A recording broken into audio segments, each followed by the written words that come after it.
괜찮은 회사에서는 트레이닝을 하고요. 안 괜찮은 회사에서는 학대를 합니다. 하루에 방울토마토 2개를 주고 휴대용 체중계로 체중을 재면서 고강도 연습을 시키는 일, 매일 아침 10대 소녀들을 세워놓고 돼지 같다는 말을 하는 일, 몽둥이로 때리는 일, 먹을 걸 사준다는 명목으로 부적절한 관계를 요구하는 일, 너무 힘들어서 그만두고 싶다는 말에 몇 천만 원의 위약금을 내용 증명으로 보내는 일. 아, 그때 정말 자살하고 싶었죠. 담담하게 웃으면서 하는 이야기들을 제가 몇 번이나 들었는지 모릅니다. 제가 선택한 건데 누굴 탓하겠어요. 네, 안녕하세요. 남궁선입니다. 저는 2021년에 개봉한 10개월의 미래라는 영화를 만든 영화 감독입니다. 제가 어떻게 이 자리에 섰는지 말씀드려야 될 것 같아요. 작년 여름에 저는 피치일갑으로 끝나는 살인 미스테리물을 하나 구상하고 있었습니다. 그런데 그맘때쯤 갑자기 전화가 한 통 왔어요. 국가인권위원회래요. 인권위원회요? 저는 혹시 제가 누구한테 뭐 잘못한 거 있는지 잠깐 고민을 했습니다. 인권 영화의 감독을 맡아줄 수 있는지 문의하는 전화였어요. 그래서 저는 물어봤죠. 혹시 피칠갑도 되나요? 네, 인권에 관한 영화라면 어떤 영화도 상관없습니다. 라고 하시더라고요. 그렇군요. 그렇게 해서 제가 덜컥 2022년에 제작되는 인권 영화의 감독을 맡게 되었습니다. 그런데 결국 제가 당도한 곳은 피칠갑이 아니라 피칠갑보다 더 무시무시한 피땀 눈물이 있는 곳이었습니다. 바로 우리나라 아이돌들의 세계였어요. 여러분은 대한민국에서 보낸 성장기 어떠셨나요? 어린 시절부터 가정에서 학교에서 한 가지 목표에 내몰렸던 기억이 있나요?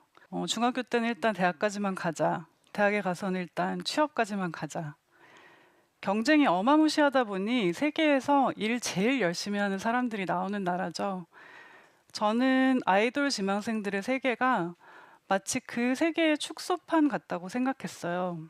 어렸을 때 가수가 하고 싶은 친구, 배우가 하고 싶은 친구, 음악을 하고 싶은 친구들이 요즘 모든 길이 다 아이돌로 통한다는 이야기를 들었었거든요. 제 영화에 출연했던 최성은 배우도 아이돌 오디션을 보고 떨어진 적이 있다고 합니다. 물론 지금은 각종 신인상을 석권하는 훌륭한 배우가 되었지만요. 근데 그때 그 오디션 붙은 애들은 어떻게 됐을까라는 의문이 들었어요. 모두가 우리가 아는 아이돌 스타가 되는 건 아닐 테니까요. 그래서 저는 취재를 시작했습니다. 다양한 환경의 아이돌 그룹 출신, 그리고 아이돌 연습생 출신 여러 친구의 이야기들을 가감없이 들으러 다녔죠. 통상적인 루트는 이렇더라고요. 우선 연습생 생활이 있습니다. 연습생이 되고 나면 매일 10시까지 각종 트레이닝을 합니다. 함께하는 동료들은 새로운 친구이자 아주 직접적인 경쟁자이기도 하지요. 선생님은 아주 잘 보여야 되는 직장 상사이기도 합니다. 연습생은 데뷔조에 드는 게 꿈입니다. 그런데 아이들은 서로가 서로의 경쟁자라는 걸 알고 있어요. 연습생은 수백 명인데 데뷔조는 10명도 안 되죠. 비슷한 외모, 비슷한 포지션에서 경쟁자가 보이면 극도로 불안해집니다. 이 불안은 때로 비뚤어진 방식으로 표현되기도 해요. 이간질과 괴롭힘도 있습니다. 그래도 버텨봅니다. 데뷔조까지만 가자. 중간에 퇴출되는 연습생은 명예퇴직한 50대 가장처럼 망연자실해지는 경우도 있어요. 몇 년도 넘게 몸담았던 일상이 갑자기 사라지니까요. 너무 당황스러워서 친구나 부모님께도 말을 못하고 회사에 다녀온 척 10시까지 떠들다가 집에 간 경우도 있더라고요. 그 친구는 그때 겨우 14살이었습니다. 자, 다시 데뷔조로 돌아가 볼게요. 연습생 사이의 경쟁을 통과하고 마침내 데뷔조가 되면 이제는 데뷔조니까 아침부터 밤까지 연습을 합니다. 숙소 생활도 시작되고요. 개인 시간은 사라지다시피 하죠. 괜찮은 회사에서는 트레이닝을 하고요. 안 괜찮은 회사에서는 학대를 합니다. 제가 말이 심했나요? 제가 들은 이야기 중에 학대라고 생각하는 것들을 이야기해 보겠습니다. 하루에 방울토마토 2개를 주고 그 이상 먹지 못하도록 아침, 점심, 저녁으로 휴대용 체중계로 체중을 재면서 고강도 연습을 시키는 일. 주방에 CCTV를 달아놓고 무엇을 먹는지 냉장고를 감시하는 일. 매일 아침 10대 소녀들을 세워놓고 돼지 같다는 말을 하는 일. 영양실조와 공황장애로 툭하면 길바닥에 쓰러지는 13살 소녀에게 숙소에서 탈출한 팀원들에 대한 책임을 물으며 찾아오라고 하는 일. 아침부터 저녁까지 학교와 회사 외에 아무데도 가지 못하도록 매시 위치를 보고시키는 일. 몽둥이로 때리는 일. 먹을 걸 사준다는 명목으로 부적절한 관계를 요구하는 일. 너무 힘들어서 그만두고 싶다는 말에 몇 천만 원의 위약금을 내용 증명으로 보내는 일. 하지만 그래도 버틸 아이들은 버팁니다. 데뷔를 해야 하니까요. 데뷔를 하고 나면 빚 갚는다는 표현을 쓰더라고요. 기획에 투입된 막대한 투자금에 관한 이야기입니다. 그걸 먼저 회수해야 수익이 나니 그 전까지 아이들은 받는 것 없이 일만 합니다. 대형 기획사의 대형 자본이 받쳐주지 않으면 어떤 기획도 도박이 되죠. 그리고 그 도박에 던져지는 건 아이들이에요. 남이 만들어준 역할, 남이 만들어준 성격, 남이 만들어준 외모와 취향대로 성실히 살아가는 게 이들의 일입니다. 데뷔를 하고 나면 도박의 결과가 드러나기 시작합니다. 스타가 되었거나 그러지 못했거나 둘 중에 하나죠. 어느 경우나 계약 기간까지는 일을 해야 합니다. 스타가 되면 아주 다른 세상이 열리지만 대부분의 그룹들은 스타가 되지 못해요. 투자금이 회수되지 않았다면 돈을 못 받으며 일을 계속합니다. 행사를 돌기도 하고 해외를 나가기도 하죠. 생활비가 없어서 바쁜 스케줄 사이에 아르바이트를 하는 경우도 많았습니다. 이미 팀이 망해서 다른 일을 하고 싶어도 계약이 발목을 붙잡습니다. 계약 해지를 해주는 회사도 있지만 해주지 않는 회사도 있습니다. 고작 위약금 1,000만 원을 구하기 어려워 죽고 싶다던 친구도 있었습니다.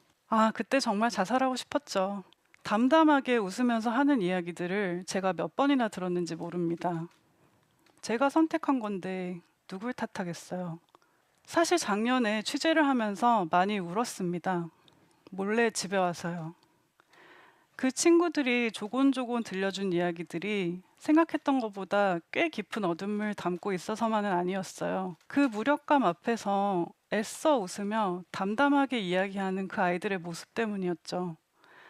아직 30도 안 된 친구들인데 전장에서 돌아온 전쟁 베테랑 같다는 생각을 했어요. 없던 일로 하기엔 너무 많은 걸 겪고 봐버린 거죠. 외부인인 저에게 처음 털어놓는 이야기들에 저는 적잖이 놀랐습니다. 미리 찾아본 자료로 어느 정도 짐작은 했지만 가족과 떨어져 혼자 고립된 10대 아이의 실제 경험으로 전해 들으니 상상했던 것보다 훨씬 더 혹독한 경험이더라고요. 제가 선택한 건데 누굴 탓하겠어요. 취재를 하면서 가장 많이 들었던 말입니다. 그런데 그 말이 그렇게 낯설게 들리지가 않았어요. 바로 제 첫 장편 영화 10개월의 미래에서 갑작스러운 임신으로 인생이 뒤집어진 주인공 미래가 자주 듣던 말이거든요. 사실 저는 장르 영화를 좋아합니다. 10개월의 미래를 만들어야겠다고 생각했던 당시에도 포스트 아포칼립스 시나리오를 하나 쓰고 있었어요. 근데 제가 아이를 갖게 되었습니다. 그랬더니 제가 알던 저의 세상이야말로 반쯤 멸망하더라고요. 물리적 어려움은 예상했었죠. 예상하지 못했던 거는 세상이 저를 대하는 태도였어요. 너 아이 낳았어? 영화는 어떻게 하려고? 너무 아쉬워하지 마. 넌 이미 최고의 작품을 만들었잖아. 처음엔 이게 무슨 말인지 몰랐습니다. 그러다가 서서히 알겠더라고요. 이 사람들은 지금 내가 영화를 포기한 줄 아는구나. 혹은 포기해야 마땅하다고 생각하는구나. 그리고 그때 그 말을 처음 들었어요. 네가 선택한 거 아니었어? 제가 선택한 건 아이를 낳는 거였습니다. 제 인생 계획을 모두 포기하고 갑자기 영화를 그만두겠다는 선택을 한 건 아니었겠죠. 하지만 세상은 그걸 좀 다르게 이해하는 것 같았어요. 이게 무슨 감정이지? 모르겠더라고요. 어느새 힘들 때마다 자책을 하고 있는 제 모습을 발견하게 되었습니다. 바보야, 네가 선택한 거잖아. 이렇게 될 줄 몰랐어? 근데 사실 몰랐어요. 온 세상이 그렇게 나 몰라라 하고 등질 줄 몰랐어요. 지금은 그런 시대가 아니라고 생각했거든요. 그 감정들을 영화 같은 데서 본 적도 없었고요. 심지어 제가 영화 감독인데도요. 정말 이상하죠. 그때 깨달았어요. 아, 이거 지금 아무도 말 못하고 있는 거구나. 아무도 말을 못해서 내가 몰랐던 거구나. 그 순간 결심했어요. 그 영화 내가 만들어야겠네. 다 필요 없고 그거부터 만들어야겠네. 그래서 그때 준비하던 프로젝트를 접고 시작한 것이 10개월의 미래라는 영화입니다. 다시 2022년으로 돌아와서 제가 선택한 건데 누굴 탓하겠어요? 라고 말하던 아이들이 선택한 건 무엇이었을까요? 춤과 노래를 좋아하고 남들 앞에 나서기 좋아하던 이 아이들이 선택한 건 가수가 되고 싶다는 꿈이었지. 영양실조가 되도록 굶는 것도, 투자금을 빚으로 알고 갚는 것도, 부모님께도 친구들에게도 말하지 못할 짐들을 안고 10대, 20대가 지나도록 텅 빈 마음으로 누군가의 돈벌이 수단이 되는 것이었을까요? 상황 판단을 잘 하지 못한 자신의 탓으로, 더 큰 회사에 들어가지 못한 자신의 탓으로, 더 빨리 포기하지 못한 자신의 탓으로 돌리기엔 너무 어린 나이에 한 선택이 아닐까요? 여기서 한 가지 의문이 듭니다. 분명히 이들의 가능성을 보고 투자를 결정한 건 다른 사람들일 텐데 왜 실패의 책임을 이들이 지고 있었을까요? 이들이 갚아야 한다는 그 빚에 자신이 수년간 해온 노동에 대한 대가도 포함이 되어 있었을까요? 아니면 아이돌이라는 상품이 손익분기점을 넘기기 전에는 인간이 아니라고 계산하는 걸까요? 저는 이번 영화를 맡으며 어쩌면 당연한 진실 하나를 마주하게 되었습니다. 시스템 안의 개인은 모두 각각의 고민과 감정이 있는 사람이라는 거예요. 사람입니다. 우리는 모두 한때 아이들이었죠. 그런 아이들이 자라서 세상이 원하는 완벽한 상품이 되기 위해서 잃고 있는 건 무엇인지 생각을 좀 해봐야 될 것 같아요. 저는 사람답게 산다는 건 자신이 스스로에 대한 의사결정을 할 수 있고 무언가의 부속품으로 쓰이지 않고 제 자리에서 목소리를 자유롭게 낼 수 있는 것이라고 생각합니다. 10개월의 미래에서 주인공이 느꼈던 낯선 감정도 임신이라는 경험 앞에서 바로 저 세 가지가 흔들리는 걸 느꼈기 때문일 겁니다. 제가 만난 친구들도 그랬습니다. 자신의 몸에 대한 의사결정권을 잃고 언제든 대체될 수 있다는 불안감에 시달렸죠. 팬들에게는 좋은 모습만 보이고 싶고 업계에 피해를 끼칠까봐 혹은 업계로부터 피해를 당할까봐 목소리를 내지 못했습니다. 어렵게 설득해서 이 길을 허락해 주신 부모님을 걱정시키고 싶지 않아서 어떤 이야기들은 그 누구에게도 하지 못한 채 비밀로 남아 있었습니다. 설사 털어놓는다고 해도 누가 이해를 해줄까요? 내가 선택한 일이니 내가 감당해야 할 일이다. 그러니 되도록 좋은 마음으로 앞으로 나아가자. 이렇게 생각하고 있었어요. 그런데 저는 알고 있습니다. 이야기되지 않는 일은 없는 일이 되는 경우가 많다는 걸요. 오직 당사자만이 아는 그 캄캄한 무력감이 혼자서 감당할 일이 될 때 자책이라는 더 무거운 짐과 싸우게 된다는 것도요. 그래서 저는 이들의 이야기를 힘을 낼 시간이란 영화에 담아보기로 하였습니다. 실패한 아이돌 친구 셋이 20대 중반에 은퇴를 하고 학창 시절에 못 갔던 수학여행 대신에 처음으로 제주 여행을 가는 이야기입니다. 어쩌면 우리 모두가 공감할 수 있는 이야기가 될 수도 있다고 생각했어요. 앞만 보고 열심히 살았는데 어느 순간 내가 왜 여기에 와 있는지, 그런 내가 누구인지도 모르겠다는 생각을 누구라도 가끔씩 하잖아요. 영화에서 무슨 일이 벌어지는지는 말씀드리지 않을게요. 나중에 영화 보러 오세요. 지금 이 순간에도 많은 아이들이 아이돌의 꿈을 꿉니다. 물론 예전에 비해 환경은 많이 좋아졌다고 해요. 달라지지 않은 점은 여전히 아주 어린 나이에 아주 많은 아이들이 어쩌면 돌이키기 어려울지도 모를 선택을 하고 있다는 점입니다. 그래서 저는 잘 보이지 않는 곳들을 유심히 살펴봐야 한다고 생각합니다. 혹시나 들리지 않는 목소리가 있는지, 놓치고 있는 건 없는지. 이미 수많은 사람들이 겪은 일들이 침묵 속에서 조용히 지워지는 건 아닌지. 피칠갑으로 가볍게 뛰어들었던 프로젝트가 제게는 존엄에 대한 생각을 하게 했습니다. 취재를 하면서 만난 친구들은 잃어버린 게 너무 많았어요. 그들은 미래의 가능성에 대한 대가로 자아 형성기에 자신을 탐색할 시간과 자유와 건강을 잃었죠. 근데 그렇게 해서 만약에 성공을 했다고 한들 잃어버린 것들을 되찾을 수 있었을까요? 저는 인간으로서의 존엄이란 자신의 기본권을 그 어떤 조건 앞에서도 거래하지 않을 수 있어야만 지켜질 수 있는 거라고 생각하거든요. 목적과 상황 때문에 저당 잡히거나 거래될 수 있는 권리를 저희가 여전히 인권이라고 부를 수 있을까요?